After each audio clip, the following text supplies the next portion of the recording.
लोक मला म्हणायचे शाळेनी कोर्टाची पाडी चढू नका. जेव्हापासून चढले असं वाटते उतरायलाच नको. बहुत मजा आली.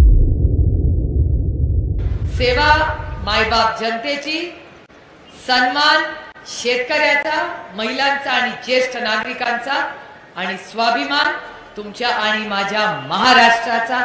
हे आपल्याला 3 कार्यक्रम घेऊन आपल्याला पुढे संपूर्ण राज्यात काम करायचंय. सीट शेअरिंगचं वगैरे सगळं काम चाललेलं आहे. बऱ्याच वेळा आम्हाला पत्रकार विचारतात कधी होणार. त्या साहेबी उपस्थित आहेत आणि पटोले साहेबी आहेत. ते दोघं त्याच्यावर सविस्तर आपल्याला मार्गदर्शन करतील. पण आपण सगळ्यांनी आज कामाला नियमितपणे लागलं पाहिजे. दिवस काय फार राहिलेले नाहीये, पण अभी बहुत मजा आ रहा है.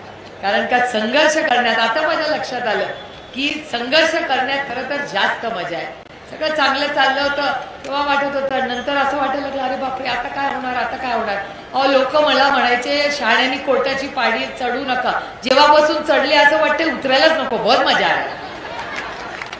त्यामुळे ती पण लढाई करायची, चिन्हाची पण लढाई करायची. आणि आज रायगडवर गेल्यावर ते चिन्ह जेव्हा आम्ही हातात घेतलं तेव्हा असं वाटलं की ही खरंच बघा त्या नियतीच्या मनाची काहीतरी होतं की एवढं अप्रतिम चिन्ह आपल्याला मिळालं. त्यांना आम्हाला चिन्हही द्यायचं नव्हतं आणि पक्षही द्यायचा नव्हता. हे माननीय सुप्रीम कोर्टाचे मी आभार मानते.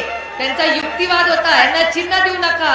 ते जज साहेब काय म्हणाले, ओ ही लोकशाही आहे, त्यांना पवार साहेबांना चिन्ह पण मिळणार आणि पक्ष पण मिळणार. हे मी म्हणत नाहीये, माननीय सुप्रीम कोर्ट म्हणतो. त्याच्यामुळे अजूनही लोकशाही आणि चांगले लोक आहेत आणि त्या सगळ्या लोकांना एकत्र करून आपल्याला कामाला लागायचंय.